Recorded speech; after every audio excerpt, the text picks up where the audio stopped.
What is going on, everybody? Welcome to another episode of the Utah High School Hoops Podcast. I'm your host, Adam Peak, and today I'm going to be getting into this stupid idea that I had. It was really pretty idiotic to to make my own 2026 rankings, but not just rankings. Make a fully interactive website for it. I want to explain a little bit, not only how, but also the why, and kind of the explanation behind the process a little bit. I don't think we always get that type of access, and I wanted to give it to you. And yeah, you can share this away if you'd like. But so we'll get into kind of how the website was built and what I value when I'm looking at rankings. And also, I probably missed a bunch of stuff, and that's okay. It's really quite all right. This is the first iteration. There's going to be problems. Let's get going.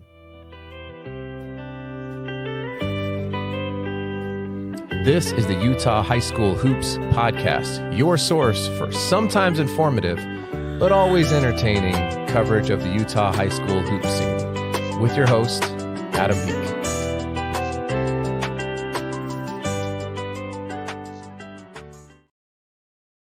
All right, so first of all, this is the boring stuff, but why do these things exist? Well, I've been training on how to use a term that I've heard. I didn't make this term up.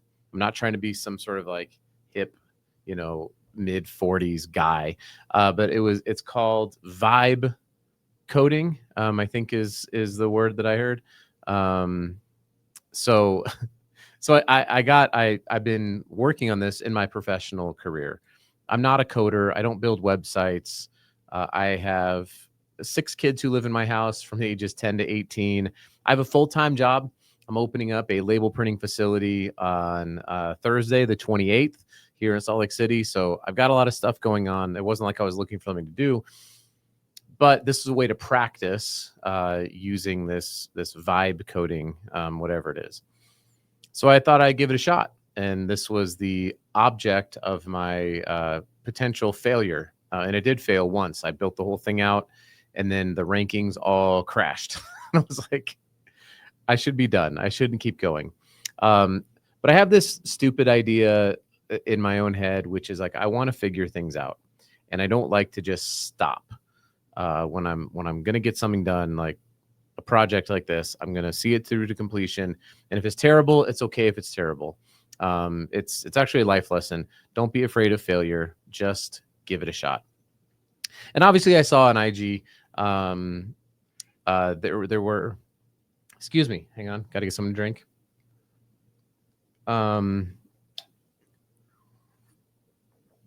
Don't eat a bag of peanuts right before you can make a podcast. So I saw on IG, there were some complaints about the Prep Hoops site. Just to be totally clear, I think there's a lot of value in Prep Hoops. I think that we all benefit from having content about our state is a bit of a flyover state. So, but I saw the complaints and I thought, well, I'm not going to join in the chorus of complaints. I'm somebody who says, like, if you're going to complain about something, either talk to the person or do something about it. So I decided to try my hand at doing something about it. So I went and gathered information from Max Preps, Deseret News, Prep Hoops, wherever I could get information, compiled it all, and created a back-end spreadsheet based on all that of players with some of their stats and things like that. Then I took that spreadsheet, I pulled it into this application called Lovable, and I just started to chat with Lovable to build out this site. I built an interactive database on Superbowl, I think is what it's called. So those are the tools that I was using. You don't have to be super special. It took a little bit of time. I think I spent a total of $100, maybe $50 on this whole thing. And I don't know, maybe 8 hours of time over, excuse me, over about a 3-week time period.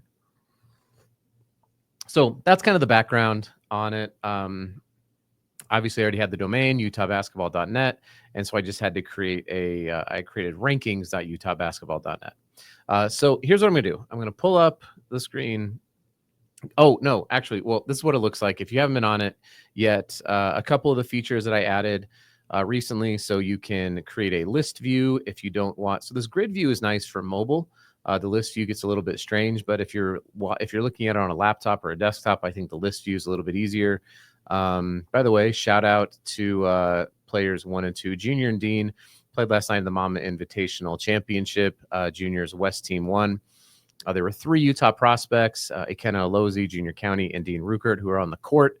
Pretty powerful to think about one of the biggest end of the year AAU events featured 3 players on the Utah prospects. I think that's pretty cool.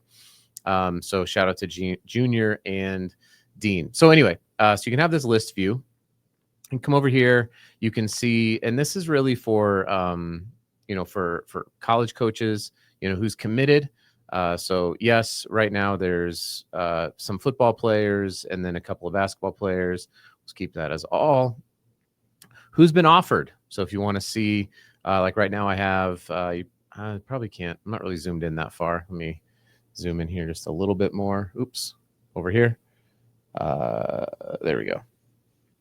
So you can see I have JT Turley, Tyler Mortensen, Mason Ford, Caden Jackson, Isaiah Reiser, and Parker Snedeker, Isaiah Bay, Graydon Anderson, Brigham Kemp, on down the list of my top rated non-offered players. So I think that's kind of a cool little feature. Over here, you can sort by position. So if you wanted to see, say you're a college coach, you're looking for a small forward who has maybe not been offered, you would see Sadie Nemby out of Logan, Solomon King, Davey Howe. These are my top rated small forwards who have not yet been offered. So kind of cool. Let's go back here. If you want to look at, 4A. So here's some of the top ranked players in 4A. You can even, let's see, go back here to all classes. And if you only want to see, I put UHSAA only because I couldn't think of another designation. These are players who play for teams that will compete for a UHSAA championship. So that even has its own ranking class right here. So there's the national teams, which is, and I understand Wasatch and LCA are still part of UHSAA. I fully get that. I just needed a designation. That's what I picked. But they play national schedules, right? Wasatch Academy, LCA, they're not competing. Anthem Prep, I don't even know who's on the roster yet. I'll add players in before the season starts. And then Utah Prep. So that's a little bit about some of the functionality on the site. If I come out here a little bit, you can click on a player's name. And then this is doing an RSS feed scrub from my podcast and publication. So this will start to filter in different articles. There's not a ton of information here, obviously, right?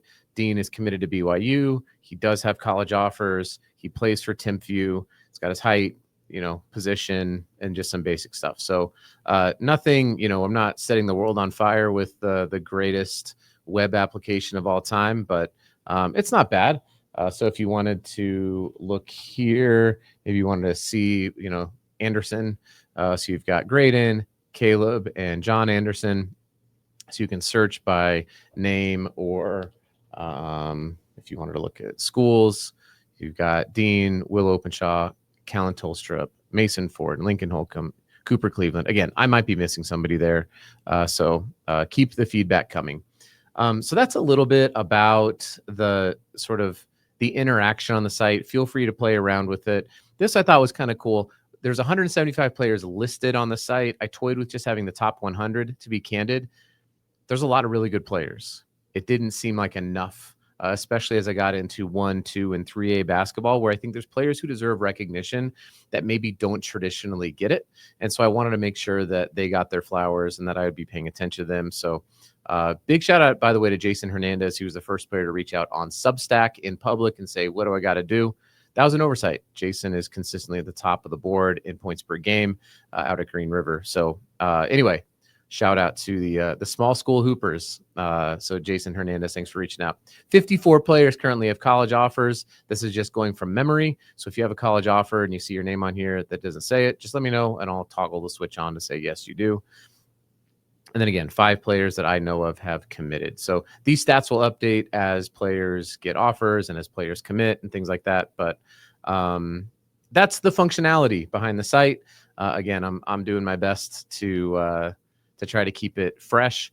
The rankings will be pretty fluid, and let me tell you a little bit about how I went about trying to do this. I did put some time and thought into it. I did move players around. I added players who might not have been on the Prep Hoops ranking, and the methodology was this. If this, at least this is my thought process. If there is a player with a verified college offer, that held a lot of weight in my own brain. And I did reach out to college coaches. I reached out to some high school club directors and some other folks to say, like, hey, what do you think of this list? Who do I need to move? I made a lot of changes based on that feedback. Even a national scout who's covered Utah, I said, hey, what do you think about this? Can I get some data? So you might see some players on here where you're like, I know that I'm better than that player. Maybe you are, maybe you aren't. I don't know. Better than somebody is difficult in a team game, to be totally candid. But what I thought is, if there is a person whose job is on the line, right? Like they are required to recruit players.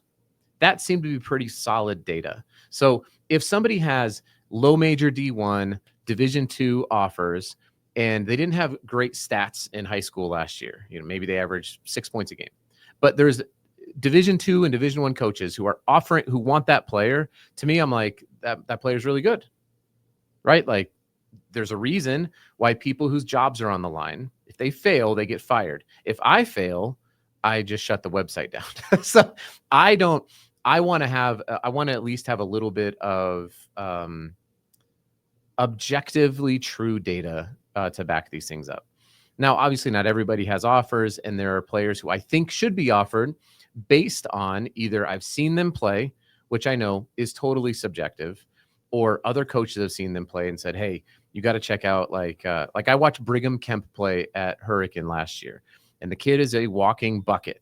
Look at his stats. I was like, he needs to be ranked up there. People should be talking about him. He's a really good player. So let's move him up the list, right? You saw JT Turley on there, another example. Dang Dang is a kid who went way up my list. Not only did he grow, he had a great summer with Team Utah, and more importantly, he got a lot of offers. So if you look at Dang Dang's numbers from last year, you might be like, why is that kid ranked so high? Well, it's because I saw him play. He's making a massive impact on the court. He's one of the best players in the state. I think I have him ranked as the top player, maybe in 4A. I think he's the top ranked player in 4A. So because he had a great summer and a great spring, and he got offers. But beyond, so again, if those aren't there, if I can't see it, or if I haven't seen him play, then I'll go look at, did the kid make All-State? 1, 2, 3, first, second, third team All-State, honorable mention. That's going to hold a lot of weight because that is something that is true. It's objectively true. I'll go look at data as much as I can. I'll look at Max Preps. I looked at Deseret News for some of these players. There was one player that I was really waffling with. I thought this player should have been ranked higher. I talked to somebody who pulled up, a college coach who pulled up their synergy stats. I was like, why haven't you offered this player? Told me the synergy stats, and I was like, oh, that makes sense. They weren't great. That was from AAU. Another thing is this. What I didn't rely on is self-reported AAU statistics, either from yourself or from your parent. That's not verifiable. I don't know how to tell you this, but it's just not. You can make, if there's no third party reporting stats, which is really difficult in AAU, by the way. I try to keep stats for my own son. And even that, I'm like, I'll give you the stat. You can post the stats if you want to, but it's just me. Like, that's it. It's not a stat reporting service. Synergy, some of the circuits will keep their own stats. UAA did, and EYBL did. EYCL did not. Pro 16 had Synergy, but you have to have a Synergy account to go look at those stats. So I really tried hard. I just want you to know, to get to objectively true data. Now, rankings are inherently subjective, right? Gavin Lowe was the state player of the year. He dominated in the state championship game in 5A. He has a division. Should Gavin Lowe be the number one player in the state over Junior County, over Dean Ruckert, over Anthony Falesi, over Cottrell Harmon, Jaden Johnson, and Gabe Sularowski out at LCA. I have Gavin as number 2 in the state and number 7 overall. Is that subjective? It's 100% subjective. That's what rankings are. At the end of the day, even if I try as hard as I can to get objectively true data, there's still a number that is subjective. And so let me end this with this point. The subjectivity of rankings should do one of two things. It should encourage you if you are ranked. There's over 800 seniors in the 2026 class who will play varsity basketball this year. If you are in the top 150 or 175, you should be encouraged by that. That means you're in the top 20 to 25% of varsity basketball players in your state. That should encourage you. Even if you're like, oh, there's not 154 players better than me. I don't know. That brings me to my second point, which it should motivate you. It should either encourage you or it should motivate you. If it gets you down, if it gets you depressed, then don't pay attention to them because it's just a subjective opinion. With as much data as I could find, but it's still just an opinion, okay? That's all these things are, whether it's me or it's Prep Hoops or it's anybody else. It's just an opinion. Even all state nominations is just the opinions of coaches. That's all these things are. And I'm reminded as I was looking at Drake Allen. I had his father, Rock Allen, on the podcast, who runs Utah Valley Prime. And I won't forget this story because he told me about Drake Allen, who is going back to Utah State to finish up playing high major. I don't care what anyone says. Utah State is high major Division I basketball. And he's a starter on a high major. He is the top 0.1% of basketball players in the United States. And Drake Allen did not start JV basketball as a junior in high school. Did not start varsity basketball as a senior in high school. Would he been on any rankings? No. If rankings existed, he would not be on them. And understandably so, right? But what did Drake Allen do? He just did not listen to the rankings and kept on working. And that's what you got to do. So use these as you want to use them, right? I think that there is a little bit of value, or else I wouldn't have spent all the time building it. I think there is some value in knowing like, hey, this is where myself and others think that you might be. I think that it's a valuable resource for coaches, especially college coaches. But at the end of the day, what matters is not what your number is on the Utah basketball.net rankings or the Prep Hoops rankings or any of these rankings. That does not matter. That's not your identity. That does not define you. None of that stuff, right? What matters is when you wake up the next day and the next day and the next day, are you going to spend your time scrolling on TikTok, scrolling on Instagram, worried about what your rankings are? Because if you're going to do that, then the rankings are useless to you. Or are you going to go like, cool, I'm ranked number 127 in the state according to this website. I love it. Bring it on. I'm going to show this dude that I'm better than that. And you're going to show up and you're going to go to work each and every day. You're going to be in the weight room. You're going to watch your nutrition. You're going to eat well. You're going to condition. You're going to shoot. You're going to be the loudest talker in the gym. You're going to watch film. You're going to do everything that takes. And if all you do is to prove that I was wrong, then great, these things worked. Because you're going to go out and prove it. But you're not going to prove it to me. My opinion doesn't matter. You're going to prove it to your high school coach. You're going to prove it to your college coaches. You're going to go get offers. You're going to have your school paid for. And all of that's going to happen because of your work. Not only the work you put in the gym, but your network. Are you reaching out to people? Are you being intentional about this stuff? So again, take these things as a grain of salt, right? Just whatever. Play around with it. Have fun. It's just a subjective opinion at the end of the day. All that matters is, are you about it? And if you are, then you'll prove me wrong if you think you're ranked too low. If you are overranked, that's going to show up too. Because no college coach is going to want you because you're not about the work. All right. So that's all I got. Everyone go check it out. I tried to make it just free without an email sign up. But I ran a security protocol and, understandably so, putting out a bunch of names with heights and, school information without having some sort of security on the back end to like make people log in is a good idea. So that's why I just wanted to have the site. Anyone could go there, but instead I have it gated with an email address and a password. So, what are you going to do? But everyone go check it out. Make sure to share and subscribe and do all that kind of stuff. As I'm doing this for the love of the game, for just the culture here in Utah, because I think it's important. I think it's important that people know that we had 3 Utah prospects playing in the Mamba Invitational Championship game. That's pretty amazing. Again, shout out to Junior Dean and Akenna, who I know doesn't play high school basketball here. He's out of Dream City, but still feels like he's a little bit part of the family. Thanks, everybody. Have an amazing, amazing day, will you?